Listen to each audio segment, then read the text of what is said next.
Okay, so what's the latest AR-related hot take today? Oh, that one again. Okay, all right, wait a minute.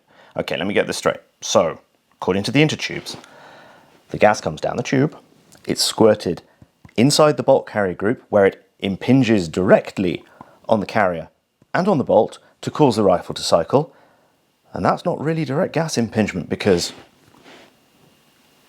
Reasons? Huh?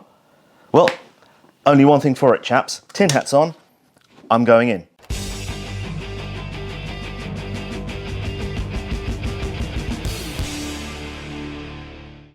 Hello and welcome to Bloke on the Range, and I've finally decided that I'm going to do my take on Stoner direct gas impingement. And yes, I called it direct gas impingement because TLDR, it is the most gas impingement-y of all the gas impingement systems, and it's become sort of fashionable to say, well, it's not really, it's not true direct gas because it has an integrated piston, which so do all the others. We'll get there. So what to me seems to be the most obvious misconception is based around the Stoner patent for the gas system. This one, people like to cite this phrase: this invention is a true expanding gas system instead of the conventional impinging gas system, while ignoring all the text around it and the overall context. It's like going through scripture to find the one verse or half a verse that supports your point of view.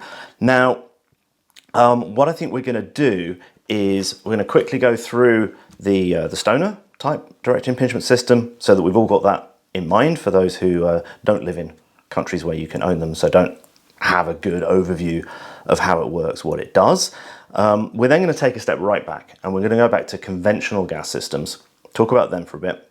We're then going to go to the Ljungmann AG42 conventional direct impingement system and the French Mass series conventional impingement system. We'll then talk a bit about the differences, and then we're going to go look in more detail at the patent document, and we're going to take a little detour partway through when it becomes relevant regarding the M14, amongst others. So just a little quick point before we start. I've discovered from Twitter that an awful lot of people have a conceptual difficulty with genus species definition. Okay, so the broad category and the specific thing. And the logical fallacy is basically a Labrador is a dog. A Corgi is not a Labrador, therefore a Corgi is not a dog. Which is fine, except what you've done is you've defined dog as meaning Labrador. Whereas there are multiple types of dogs. And it's much more of an easy thing to see conceptually when it's a common or garden everyday item like a dog. Whereas, yes, it is direct gas. It is not conventional direct gas because it doesn't work. It works slightly differently to the way the Ljungmann and the AG42, but direct gas impingement isn't limited to conventional direct gas impingement. There are other types of direct gas impingement, and this is one of them. And in fact, in the patent, there is yet another one, which wasn't implemented in the actual series. So, a quick overview. I can do a video on the AR gas system without showing a single AR-15 variant. So what we have up the front here, where you'd normally have gas cylinder and gas piston system, is a gas takeoff, squirts the gas along a tube. The tube enters into what's called a gas key. That has a passageway that leads to the inside of the bolt carrier group. And if I just strip this,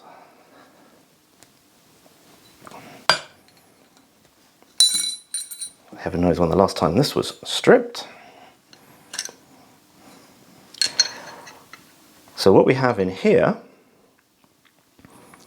is we have piston rings. We have the bolt acting as a stationary piston and the carrier sleeved over it acting as a gas cylinder, a movable gas cylinder. The gas is squirted into a donut-shaped cavity in between these two, and that gas pressure causes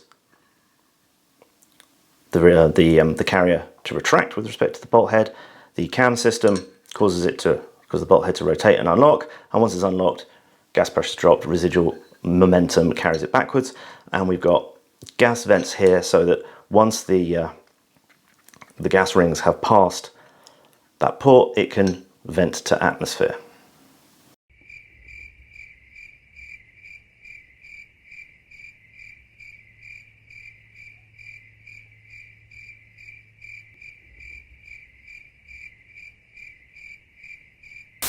So let's take a step back to conventional gas systems where you've got the gas takeoff and the force is generated up here, and then you've got a piston to transmit the force back to the bulk carrier group. Whereas in direct gas, you take the gas back and then the force is generated in the bulk carrier group.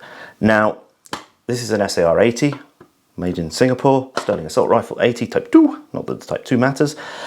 This is a backwards AR-18 system, and basically AR-18 systems and backward AR-18 systems have become kind of universal for piston drives in Western rifle design and have been for quite a long time.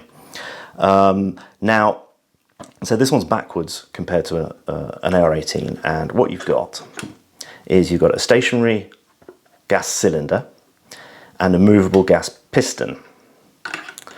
So the gas is taken off here, is squirted into the end of the gas cylinder where it pushes on the piston, and that pushes on the piston until it vents, and then the spring on the op rod pushes that back, and the bulk carrier group goes its merry way. And in an AR-18, it's basically the other way around. So imagine that this had a hole down the middle. Imagine that was not a blind hole. That fits in there.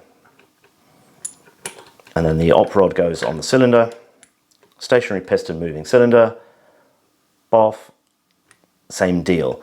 Now a little terminological thing here.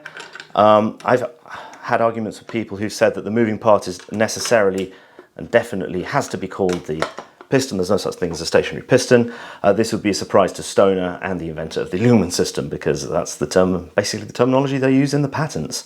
And also there's a whole category of obscure engines, internal combustion engines that have a stationary piston and a moving cylinder.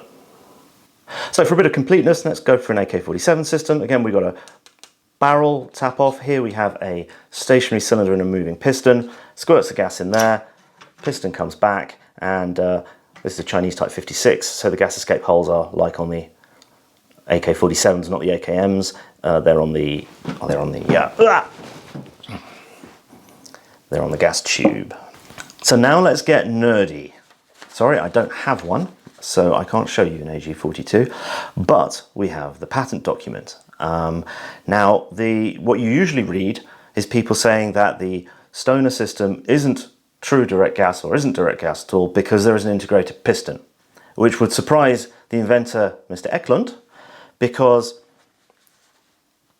there is clearly imaged here and clearly described in the text, we have a rigid cylinder and a movable piston. Now, in fact, there are two embodiments here, and actually we've got the same phenomenon with the Stoner patent. So we've got the first embodiment, which is that one and that one, where we have a fixed cylinder, which is in the receiver ring, it's just above the barrel threads, and a movable piston, which is attached to the bolt carrier. So this embodiment, which isn't implemented in the rifle, we take gas off, we divert it down a tube, we squirt it into the small cavity between the piston and the cylinder, and that pushes the piston back like so. Now what's actually implemented in the rifle is the inverse construction. So what we have is we have a stationary piston and a movable cylinder, and they telescope around each other in the closed state, and that actually lets us have a bit more length where they're together, which slows the stroke. These are lively because the working stroke, the power stroke, is not very long on them. So if we consider the first embodiment that isn't implemented in the rifle in the context of an AK-47, what we've done here is, to simplify, we have brought the gas back. What we've done is we've moved the piston head onto the bolt carrier, and we've moved the cylinder there onto the trunnion, and then we lead the gas back and generate the force at the bolt carrier. Yeah, fundamentally, you've got a choice of you generate the force here and transmit it with a rod, or you bring the gas back and you generate the force up here. I'm not talking about exotics like M1 carbines with a tappet, which is a little thing close to close to the receiver. We're not going into that. We're just talking about conventional common or garden stuff here. Now, I don't have any French rifles here. Chappie has them. What they basically are is an AR-18 type gas system, more or less, integrated into the trunnion, the receiver ring, and the bolt carrier group. So you've got a fixed piston with a hole through it, and then you've got a cylinder machined into the front of the bolt carrier, and it does the same thing. All right, here we have piston bit, and cylinder is a blind hole inside the bolt carrier here. You can see how deep it is.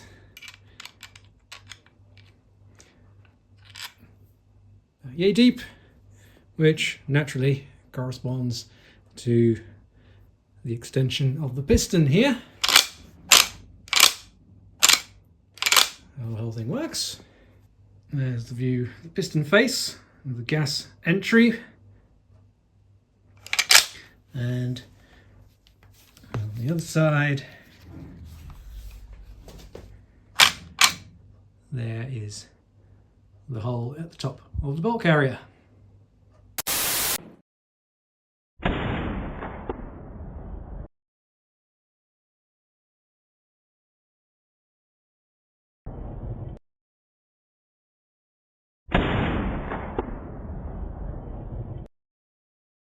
So again, we have a piston and a cylinder. One is moving, one is stationary. It doesn't matter. From a mechanical perspective, it makes no difference which one is stationary and which one is moving. It's a choice of design for use of the space or whatever other reason. And it's fundamentally, it's the same thing. So the argument that it's not really direct gas because there's a piston in it, then we've defined direct gas impingement entirely out of existence, because there's always something that acts as a piston. I think the miscomprehension comes about because people think that they just squirt gas.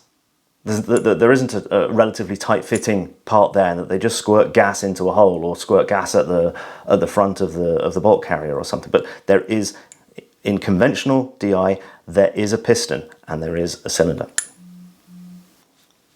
So we're going to give the context now of that phrase that people point at. This invention is a true expanding gas system instead of the conventional impinging gas system.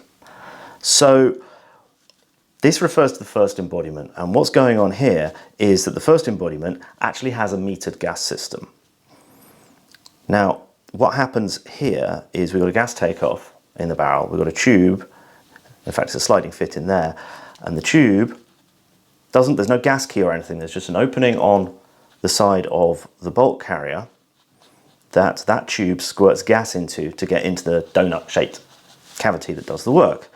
So the gas goes in there, the carrier starts to move back, and then we get to there. So as soon as that inlet port passes there, it blocks any more gas coming in.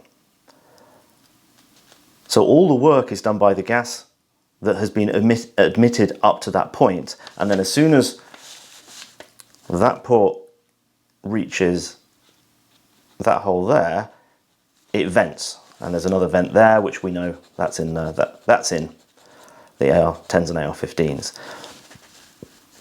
So this is a metered gas system. This is a true expanding gas system, like an M14.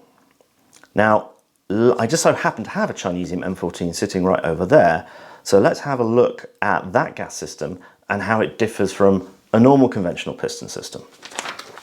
Okay, so here we have the M14 system. I've already loosened the gas cylinder plug.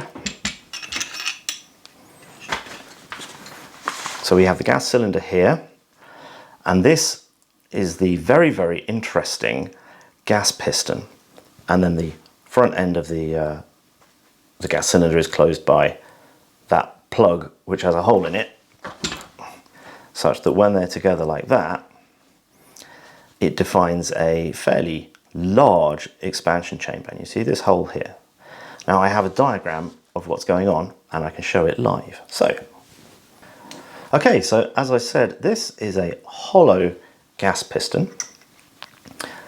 the gas from the gas port enters there, and as soon as it starts to move backwards to the point where the port is no longer lined up with the gas intake, it shuts off the gas. So from now on, only the gas that's already in there can act. So that gas expands because it's under pressure, pushes that back until we uncover the port there, like that, and that vents, and it's short stroke, the op rod does its thing, comes back, and then goes back up, gets back into that position. So this, unlike a conventional system, so here there's no shut-off. There's always a fluid connection between the barrel and the piston head. So this is not a, quote, true expanding gas system, because it's not metered gas. There's always pressure. So as long as there's an overpressure in the barrel compared to between the piston and the cylinder, there's always gas going in until it vents, and then pff, out it goes. This is an expanding gas system because it emits a certain amount of gas, a dose of gas, and then that dose of gas expands and does the work. And by the time we're in this state where this connection is venting, and what they're implying here in this diagram is that by the time it vents, the pressure in the barrel has dropped because these arrows are going in that direction. So it not only vents to atmosphere, but it also vents back into the barrel. That's what's meant by a true expanding gas system. So if we go back to the main embodiment of the Stoner patent, we can see the analogy, and what I'm going to do is use the back end of this as a piston. So the M14 piston becomes the gas cylinder, effectively. That's lined up there. It gets a squirt of gas into it. It's blocked off. It does its work, and then it vents, and then it comes back. So gas goes in, gas shut off, gas vent. That is a true expanding gas system. However, it is not implemented in any of the production Stoner firearms. What they implemented was a variation on this, and the only difference, aside from lack of gas rings, they must have come later, is that instead of having a gas key on the top, what they've got is they've got a bore laterally in the side of the bolt carrier that connects with the cavity. And this is actually the gas system used in the rifles in the promotional video, in the AR-10 promotional video. And you can see the quality's not great, but you can see that they don't have a gas key, and they've got a hole in there. So this is not a true expanding gas system, because we don't have the dosed gas, we don't have the cutoff, we are always in connection with the gas tube until it leaves, until it separates. So by analogy with our SAR-80 gas system, this represents the bolt, this is the bolt carrier, this is the gas inlet. Gas goes into the inlet, is injected into the space between the carrier and the bolt, and it comes back until the vents are exposed, and it goes poof out the side. Unfortunately, there's not an intermediate drawing here, because this seems to have been the afterthought. And I find it interesting that the main embodiment that they spent most of the work on wasn't implemented. Now, I think you can see why. It's a bit overly complicated, and the gas sealing around here is just going to be an absolute disaster. Whereas this works very well. You've got the gas tube with the slightly expanded bit at the end to give you reasonable sealing, and this is what we all know and love today. So let's go back to the offending phrase and look at it in its full context, having understood that the main embodiment is in fact a metered true expanding gas system. It is another object of this invention to utilize the energy of the expanding gas developed by the firing of the weapon for actuating the automatic rifle mechanism directly by use of a metered amount of the gas coming from the barrel. This invention is a true expanding gas system instead of the conventional impinging gas system. By utilization of a metered amount of gas from the barrel, the automatic rifle mechanism is less sensitive to different firing pressures caused by variations in the propelling charge. As I say, so this is in the context of this embodiment that isn't used, and the way it is implemented in reality is not a true expanding gas system.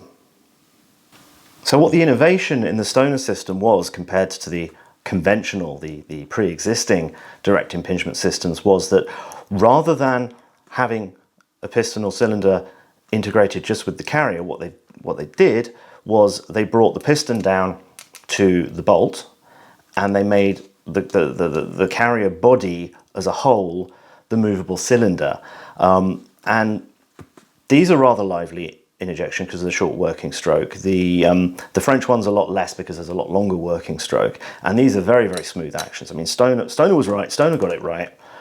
These are absolutely excellent systems, and the innovation that was patented, and I'm not going to go through the claims, but let's just say that it is very, very well protected. You can see why no one managed to work around this. I mean, it's at the start of the time. There's 6 independent claims.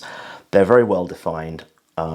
It's exceedingly, there's nothing in there that doesn't need to be. They didn't do anything silly like specify that it had to have an auto seal or anything. So we're not talking like the AR-18 patent.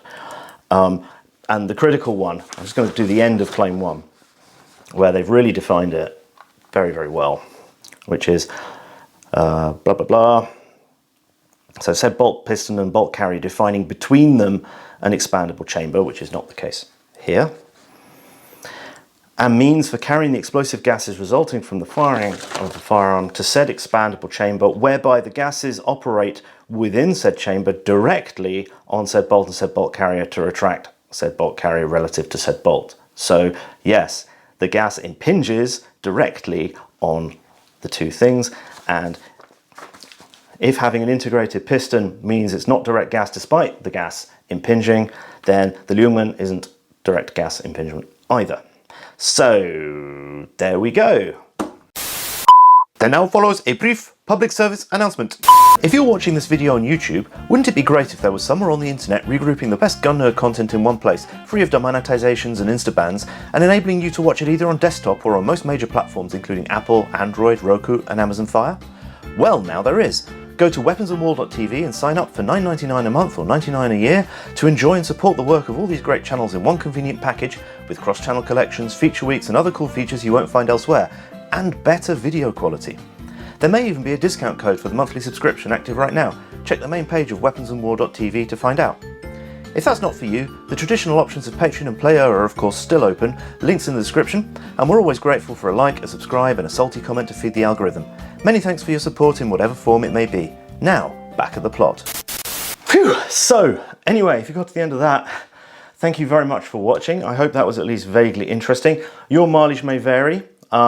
That's my take on something that to me, and with what I do as a day job where I'm largely arguing definitions with people, paid to misunderstand, that seems totally logical and watertight to me, but everyone's entitled to their own opinion. So, thank you very much for watching. Thank you very much to all our supporters on the app, Player and Patreon. And just, if you wouldn't mind giving a nice little like or subscribe or anything like that, just to poke the algorithm in the right direction, would be very grateful. And see you again sometime. Bye.